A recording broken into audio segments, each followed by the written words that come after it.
الله الله الله الله يا ربي يا الله الله يا ربي يا الله لا إله إلا الله لا إله إلا الله لا إله إلا الله محمد رسول الله محمد رسول الله. الحمد لله رب العالمين والعاقبة للمتقين ولا عدوان إلا على الظالمين وأشهد أن لا إله إلا الله وحده لا شريك له إله الأولين والآخرين وأشهد أن محمدا عبده ورسوله صلى الله عليه وعلى آله وصحبه أجمعين. أما بعد، فعن أبي هريرة رضي الله عنه أن رسول الله صلى الله عليه وسلم قال: لا يقولن أحدكم اللهم اغفر لي إن شئت اللهم ارحمني إن شئت فإن الله لا مكره له ولمسلم وليعظم الرغبة فإن الله لا يتعاظمه شيء أعطاه. محترم حاضرین، ہم اللہ کے بندے ہیں اور محتاج ہیں. ہم پلک جھپکنے کے برابر بھی اللہ رب العالمین کے فضل و رحمت سے بے نیاز نہیں ہو سکتے. ہم اپنی ذات میں محتاج ہیں اور اللہ رب العالمین اپنی ذات میں بے نیاز ہے. یا ایھا الناس انتم الفقراء الی اللہ واللہ هو الغنی الحمید. سورہ فاطر آیت نمبر 15. یہ انسانوں، تم سب اللہ کے محتاج ہو اور اللہ ایک اکیلا بے نیاز اور قابل حمد و ستائش ہے. لہذا کوئی ایسا کلمہ زبان سے نہیں نکلنا چاہیے اللہ کی جناب میں، اللہ کے حضور، جس سے لگے کہ یہ بندہ ہم سے بے نیاز ہے. دعا کی روح یہ ہے کہ آدمی اپنی عاجزی، اپنی حاجت، اپنی مسکنت، اپنا فقر و فاقہ، اپنی ضرورت، اپنی اضطراری کیفیت کو انتہائی الحاح اور گریہ زاری کے ساتھ اللہ کے سامنے پیش کرے، پوری رغبت سے دعا کرے، پوری اہتمام سے دعا کرے اور اللہ کے سامنے ظاہر کرے کہ واقعی وہ اس کا محتاج ہے. اس کے تعاون کے بغیر، اس کی رحمت کے بغیر وہ ایک قدم نہیں چل سکتا، ایک پلک جھپکنے کے برابر وہ جی نہیں سکتا. یہ دعا کی روح ہے اور دعا عبادت ہے. رسول گرامی صلی اللہ علیہ وسلم فرماتے تھے کہ جب دعا کرو تو اجابت کی یقین کے ساتھ کرو. اللہ سے امید رکھو، حسن ظن رکھو کہ جس اللہ نے دعا کرنے کی توفیق دی ہے وہی اللہ ہماری دعا کو قبول بھی کرے گا. پوری رغبت اور توجہ سے اللہ سے سوال کرو. ادعوا اللہ وانتم موقنون بالاجابہ، نبی صلی اللہ علیہ وسلم نے فرمایا. اجابت کی یقین کے ساتھ اللہ کو پکارو. فإن اللہ لا یستجیب دعاء من قلب لاہن اے غافل.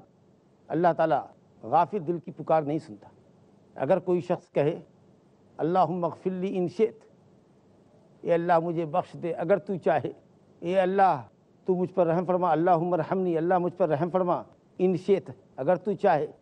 اس کا سیدھا مطلب یہ ہوا کہ اللہ اگر تو چاہے تو بخش دے، اگر نہیں بخشتا تو کوئی پرواہ نہیں. اتنا یہ خطرناک جملہ ہوا، بے ادبی اور بدتمیزی ہوئی. امام صاحب کتاب رحمۃ اللہ علیہ نے باب قائم کیا ہے، باب قولی اللہم اغفر لی ان شئت، اللہم اغفر لی ان شئت کہنے کا باب. کیا یہ جائز ہے کہ آدمی یہ کہ اللہم اغفر لی ان شئت، اے اللہ اگر تو چاہے تو ہمارے گناہ بخش دے، اگر تو چاہے تو ہم پر رحم کر، اگر تو چاہے تو ہم کو روزی دے. دلیل کی روشنی میں حکم یہ کہ حرام ہے، ایسا کہنا حرام ہے. اور اگر آپ غور کریں گے تو سمجھ میں آئے گا کہ 3 وجوہات کی بنا پر ایسا کہنا حرام ہے. پہلی بات تو یہ کہ آپ یہ کہہ رہے ہیں کہ اللہم اغفر لی ان شئت، اگر تو چاہے تو بخش دے، نہیں چاہتا تو مت بخش دے، یعنی مجھے کوئی پرواہ نہیں. لا حول ولا قوت الا باللہ. یہ کیا بندے کو زیب دیتا ہے کہ بندہ اللہ سے بے نیاز ہو؟ یہ اس کی عبودیت کے خلاف ہے. آپ کہتے ہیں اللہ اگر تو چاہے تو بخش دے، یہ جملہ بتا رہا ہے کہ اللہ پر کوئی زبردستی کرنے والا بھی ہے. تو آپ یہ کہتے ہیں اللہ میں زبردستی نہیں کرتا، اگر آپ لائک کرتے ہیں تو بخش دیجئے، نہیں لائک کرتے مت بخش دیجئے. کوئی دوسرا زبردستی کرتا ہو آپ پر تو کرتا ہو، میں نہیں کرتا، نعوذ باللہ. کہ اللہ پر کوئی زبردستی کرنے والا ہو، یہ اس کی ربوبیت کے خلاف ہوگا. اگر کوئی یہ شعور رکھ کر کے یہ بات کر رہا ہے تو توحید ربوبیت اس کا ڈیمیج ہے. کوئی بھی اللہ پر زبردستی نہیں کر سکتا، کوئی بھی اللہ کے فیصلے کو نہیں ٹال سکتا. اگر اللہ بخشنا چاہتا ہے کوئی نہیں روک سکتا. اللہ اگر رحمت سے محروم کرنا چاہتا ہے کوئی زبردستی کر کے رحمت نہیں دلا سکتا. واللہ یحکم لا معقب لحکمہ، اللہ فیصلہ کرتا ہے، اس کے فیصلے کو کوئی ٹال نہیں سکتا، فیصلے پر کسی کو اعتراض کی مجال نہیں. اور تیسری وجہ کہ آپ کوئی سوال کر رہے ہیں تو اللہ کی مشیت پر اس کو معلق کریں، اللہ اگر تو چاہے تو دے دے، یعنی ہم نے تو بڑا سوال کیا ہے تو تو چاہے تو دے، اور نہیں اگر تیرے لیے بوجھل ہو، کچھ بڑا ڈیمانڈ میں نے کر دیا تو پھر تیری مرضی ہے۔ تو یہ بھی اللہ رب العالمین کی عظمت اور اس کے جود سخا اور اس کی کمال سلطنت کے منافی بات۔ اللہ کے لیے کوئی چیز مشکل نہیں، کوئی چیز مشکل نہیں ہے۔ یہ آدمی کے درمیان جب گفتگو ہوتی ہے، کوئی کسی سے بڑی چیز مانگتا ہے تو وہاں یہ کہتا ہے، مثال کے طور پر بات کو آپ کے ذہن سے قریب کرنے کے لیے، اگر کوئی کسی سے مانگے کہ 10 لاکھ روپے دو اور یہ لگا دے کہ اگر آپ چاہیں تو، اس کا مطلب صاف یہ ہوتا ہے کہ ہم نے جو رقم مانگی ہے ہو سکتا ہے کہ یہ ڈیمانڈ بھاری ہے، مشکل ہے، تو ہم کوئی پریشر نہیں آپ پر ڈال رہے ہیں، اگر آپ چاہیں تو دیں، آپ کے لیے آسانی ہو تو دیں، ادروائز کوئی ہماری طرف سے کوئی فورس نہیں ہے، کوئی تاکید نہیں ہے، کیونکہ آپ نے ڈیمانڈ کیا، آپ کو لگتا ہے کہ یہ ڈیمانڈ بھاری ہے، مشکل ہے اس کے لیے دینا، تو آپ کہتے ہیں اگر آپ چاہیں تو۔ اللہ کے لیے آپ کے کسی بھی ڈیمانڈ کو پورا کرنا کوئی مشکل نہیں۔ آپ بڑے سے بڑی چیز کا سوال کر لیجیے، وہ اللہ جس نے کائنات کو لفظ کن سے پیدا کیا، وہ اللہ کہ جس کے جود و سخا کی مثال خود اللہ نے بیان کی ہے، یہ حدیث میں آیا ہے کہ اگر تمام مخلوقات کو اللہ رب العالمین اس کی حاجت اور ضرورت کے مطابق نہیں بلکہ اس کے سوال کے مطابق عطا کر دے تو بھی اللہ رب العالمین کے جود و سخا کے سمندر میں اتنی کمی بھی نہ آئے جتنی کہ سمندر میں سوئی ڈال کر سوئی نکالنے سے سوئی کے نوک پر پانی سمندر کا گھٹتا ہے، اتنا بھی نہ گھٹے، یعنی کچھ بھی نہ گھٹے۔ تو کوئی بھی چیز اللہ کے لیے مشکل نہیں، بس شرط یہ کہ ایسا سوال مت کیجیے جو آپ کے لیے جائز نہ ہو، ایسا سوال نہ کیجیے جو آپ کے لیے جائز نہ ہو، یہ جائز نہیں۔ کوئی کہے کہ اللہ تعالیٰ مجھ کو نبی بنا دے، نعوذ باللہ، نبوت مانگنے سے ملتی ہے، اور پھر نبی صلی اللہ علیہ وسلم کے ختم نبوت کے بعد آپ صلی اللہ علیہ وسلم خاتم النبیین ہے، اس کے بعد اگر آپ یہ دعا کرتے ہیں تو یہ بہت بڑی بدعقیدگی ہے، وہ بڑی بدتمیزی تو ہے ہی اللہ کے ساتھ، بہت بڑی بدعقیدگی بھی ہے۔ اور اگر یہ سمجھتے ہیں کہ نبی صلی اللہ علیہ وسلم کے بعد بھی کوئی نبی ہو سکتا ہے تو آپ دائرہ اسلام سے خارج ہیں۔ اسی طریقہ سے کوئی گناہ کا سوال مت کیجیے، اللہ تعالیٰ ہم کو برائی کرنے پر قادر کر دے، اللہ رب العالمین فلاں کے باپ بیٹے کے درمیان رشتہ ختم کر دے، فلاں میاں بیوی کے درمیان طلاق ہو جائے، اس طرح کے گناہوں کی دعا نہ کیجیے، تو انشاءاللہ تعالیٰ اچھی دعا ہوگی، یقین کے ساتھ ہوگی، الہا اور گریہ زاری کے ساتھ ہوگی، اور پورے اپنی عاجزی اور فروتنی کو، اپنی حاجت کو اللہ کے سامنے آپ رکھیں گے، انشاءاللہ دعا قبول ہوگی۔ یہ اللہ رب العالمین کی جناب میں گستاخی ہے، اور 3 وجہیں آپ کے سامنے بتائی، ان 3 وجہوں سے یہ حرام ہے کہ آدمی یہ کہے اللہم اغفر لی ان شئت۔ جو حدیث میں نے آپ کے سامنے پڑھی صحیحین کی روایت ہے، نبی کریم صلی اللہ علیہ وسلم نے فرمایا، ابو ہریرہ رضی اللہ عنہ راوی ہے، کہ تم میں کا ہرگز کوئی یہ نہ کہے کہ اللہ تو مجھے بخش دے، اگر تو چاہے اللہ تو مجھ پر رحم فرما، اگر تو چاہے، کیوں؟ اس لیے کہ فإنہ لا مکرہ لہ، علت بتائی جا رہی، وجہ بتائی جائے کیونکہ اللہ پر کوئی زبردستی کرنے والا نہیں۔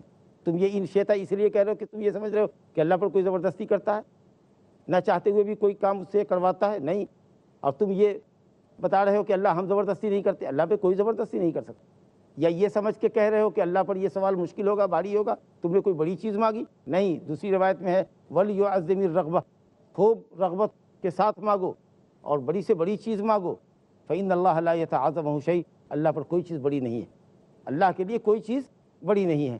جو تم مانگتے ہو، دینی منصب مانگو، مال و دولت مانگو، اولاد مانگو، نیکی اور بھلائی کا سوال کرو، آخرت کا سوال کرو، جنت الفردوس کا سوال کرو، سب سے اعلیٰ جنت ہے جنت الفردوس۔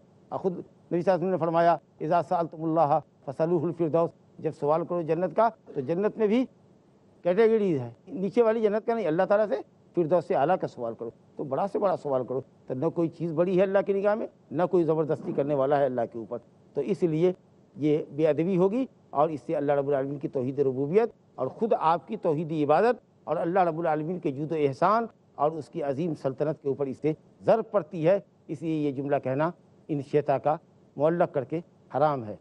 اس کے بعد ہم ایک نیا باب آپ کے سامنے شروع کرنے جا رہے ہیں۔ مؤلف رحمۃ اللہ علیہ نے باب قائم کیا ہے، باب لا یقال عبدی و امتی، کوئی شخص اپنے غلام کو اور اپنی لونڈی کو عبدی اور امتی کہہ کر نہ پکارے، کیونکہ حقیقت میں عبودیت یا عبدیت یہ اللہ کے لیے، حقیقت میں عبدیت اللہ کے لیے، ہم سب کے سب اللہ کے بندے ہیں اور ہماری عورتیں اللہ کی باندیاں، لیکن غلام ہے وہ آپ کا، تو اس کو آپ عبد کہہ کے نہ پکاریں۔ اللہ رب العالمین کے مقام اور مرتبے کا لحاظ کریں، یہ لفظ اللہ رب العالمین کی شان میں اچھا نہیں ہو رہا ہے، یا اس لفظ سے اللہ رب العالمین کی عبودیت کے تعلق سے ایک منفی پیغام جا رہا ہے، لہذا عبدی اور امتی نہ کہے۔ اہل علم نے یہاں گفتگو کی ہے، تھوڑی سی تفصیل میں آپ کو لے جانا چاہتے ہیں۔ عبد اور اما کا معنی تو آپ نے سمجھ لیا، عبد مانے غلام، اما مانے لونڈی۔ اما کہتے ہیں مؤنث کو، لونڈی کو، اور عبد کہتے ہیں مذکر۔ تو اگر کوئی شخص عبد کی اضافت دوسرے کی طرف کرے، جیسے کہے عبد فلاں، فلاں کا غلام، فلاں کی لونڈی، تو یہ جائز ہے۔ نبی صلی اللہ علیہ وسلم نے فرمایا لیس علی المسلم فی عبدہ ولا فی فرسہ صدقہ۔ وقت ہو گیا ہے ایک وقفے کا، انشاءاللہ وقفے کے بعد گفتگو جاری رہے گی۔ لا إله إلا الله. السلام علیکم ورحمۃ اللہ وبرکاتہ۔ وقفے سے قبل ہم نے ایک نیا موضوع آپ کے سامنے رکھا، جو کتاب التوحید کا 53واں باب ہے، باب لا یقول عبدی و امت۔ کوئی آدمی اپنے غلام کو عبدی و امتی، میرا غلام، میری لونڈی، یہ نہ کہے، لہذا عبدی اور امتی نہ کہے۔ اہل علم نے یہاں گفتگو کی ہے، تھوڑی سی تفصیل میں آپ کو لے جانا چاہتے ہیں۔ عبد اور اما کا معنی تو آپ نے سمجھ لیا، عبد مانے غلام، اما مانے لونڈی۔ اما کہتے ہیں مؤنث کو، لونڈی کو، اور عبد کہتے ہیں مذکر۔ تو اگر کوئی شخص عبد کی اضافت دوسرے کی طرف کرے، جیسے کہے عبد فلاں، فلاں کا غلام، فلاں کی لونڈی، تو یہ جائز ہے۔ نبی صلی اللہ علیہ وسلم نے فرمایا لیس علی المسلم فی عبدہ ولا فی فرسہ صدقہ، کیونکہ جیسا کہ عرض کیا گیا کہ عبودیت، حقیقت میں عبودیت اللہ کا حق ہے۔ اس لفظ سے اللہ کے حق کے عبودیت کے اوپر ضرب پڑتی ہے، اس لیے اس لفظ کے استعمال کو ناپسند کیا گیا۔ میں نے آپ سے عرض کیا کہ اگر عبد کی اضافت دوسرے کی طرف کریں، اس میں ضمیر غائب کے لیے عبدہ، تو نبی صلی اللہ علیہ وسلم کی حدیث میں بھی آیا ہے، صحیح بخاری کی حدیث ہے، لیس علی المسلم فی عبدہ ولا فی فرسہ صدقہ۔ مسلمان کے اوپر اس کے غلام کے تعلق سے اور اس کے گھوڑوں کے تعلق سے کوئی زکوٰۃ نہیں، یعنی غلام میں اور گھوڑوں میں کوئی زکوٰۃ نہیں، الا کہ وہ غلام اور گھوڑے تجارت کے لیے ہوں تو اموال تجارت میں جو زکوٰۃ کا فارمولہ ہے وہ لاگو ہوگا۔ غلام پر کوئی زکوٰۃ نہیں، گھوڑوں میں کوئی زکوٰۃ، یعنی غلام کی زکوٰۃ غلام سے، اور گھوڑے کی زکوٰۃ گھوڑے کی شکل میں نہیں نکلے گی۔ آپ نے یہاں فی عبدہ ہی کہا، لیس علی المسلم فی عبدہ ہی، اس کے غلام میں۔ عبدی، میرا غلام، اگر آپ غلام کی غیر موجودگی میں جو کہتے ہیں میرا غلام، جیسے دوست سے گفتگو ہو رہی ہے اور آپ کہہ رہے ہیں کہ میں نے اپنے غلام کو کھانا دے دیا، میں نے اپنے غلام کو آج 100 روپیہ دے دیا، میں نے اپنے غلام کے لیے کپڑا خرید دیا، اگر آپ یہ کہہ رہے ہیں، خبر دے رہے ہیں، اور غلام وہاں حاضر بھی نہیں ہے تاکہ اس کو ذرا سا خراب لگے کہ کتنی مرتبہ کہہ رہے ہیں غلام غلام عبد، کیونکہ جب عبد آتا ہے نا تو معبود کا تصور آتا ہے، اور حقیقت میں ہم سب اللہ کے غلام ہیں، عبد ہیں، اور ہم سب کا حقیقی معبود اللہ ہے۔ تو اہل علم نے کہا کہ غلام کے لیے عبدی کہنا اس کی غیر موجودگی میں، اور صرف دوسرے کو خبر دینا کسی بات کی، اگر وہ موجود ہو وہاں اور تب آپ خبر دے رہے ہیں کہ میں نے اپنے اس عبد کو آج کپڑا خرید کے دیا ہے، تو اہل علم نے کہا کہ یہ مکروہ ہے، علی الاقل درجہ کراہت کا، بعض علماء کا حرام ہے۔ یہ عبدی کے تعلق سے ہے، خطاب ہے عبد کا، تیرا غلام، تیری لونڈی، اس کے سلسلے میں حدیث آئی ہے موانیت کی۔ اور اسی طریقے سے کہیں عبد فلاں، فلاں کا غلام، عبد محمد، میری ملاقات ہوئی محمد کے غلام سے، احمد کے غلام سے، عبداللہ کے غلام سے، اس میں ظاہر کی طرف اگر عبد کی اضافت ہو تو بھی کوئی حرج نہیں ہے۔ بہرحال یہاں حدیث ہمارے سامنے صحیحین کی ہے، ابو ہریرہ رضی اللہ عنہ سے، رسول گرامی صلی اللہ علیہ وسلم فرماتے ہیں لا یقل احدکم عبدی و امتی، رسول اللہ صلی اللہ علیہ وسلم نے فرمایا لا یقل احدکم اطعم ربک ووضع ربک ولیقل سیدی و مولایا ولا یقل احدکم عبدی و امتی ولیقل فتایا و فتاتی و غلامی۔ رسول اللہ صلی اللہ علیہ وسلم نے فرمایا کہ تم میں کا کوئی یہ نہ کہے اطعم ربک، لفظ سے غور کیجئے، اطعم ربک، اپنے رب کو کھلاؤ، ووضع ربک، اپنے رب کو وضو کراؤ۔ اپنے رب کو یہ جب کہہ رہے ہیں تو اس کا یہ مطلب ہے کہ آپ دوسرے کے غلام کو یہ کہہ رہے ہیں کہ تم اپنے رب کو کھلا دو، اپنے رب کو وضو کراؤ۔ یا ہو سکتا ہے کہ رب سے مراد آپ اپنی ذات کو مراد لے رہے ہوں کہ مجھ کو کھلاؤ، مجھ کو پلاؤ، لیکن ذرا سا آدمی اپنی عظمت شان کا اظہار کرتے ہوئے کہے، ایک طرح سے عجب اور کبر ہے، جیسے نوکر کو کوئی کہے کہ بھائی تم نے اپنے مالک کو چائے نہیں پلائی۔ ایک لفظ یہ ہوتا ہے کہ مجھے چائے پلاؤ، مگر یہ نہ کہہ کر کے فخر کا اظہار کر رہے ہیں اور اس کو نوکر ہونے کا احساس دلا رہے ہیں کہ تم نے مالک کو چائے نہیں پلائی، تم نے اپنے مالک کو چائے نہیں پلائی۔ تو یہ بھی ہو سکتا ہے کہ اطعم رب کا، اپنے رب کو کھانا کھلاؤ، مطلب اس کو اپنی ذات مراد لے رہا ہے۔ بہرحال یہ لفظ کہنا آپ نے فرمایا کہ جائز نہیں ہے، علی الاقل درجے میں، یہ کم سے کم درجے میں کراہت ہے۔ اطعم رب کا، اپنے رب کو کھانا کھلاؤ۔ آپ جانتے ہیں کہ الرب اللہ سبحانہ تعالیٰ کے ناموں میں سے ایک بہت پیارا نام ہے اور بہت مشہور نام ہے۔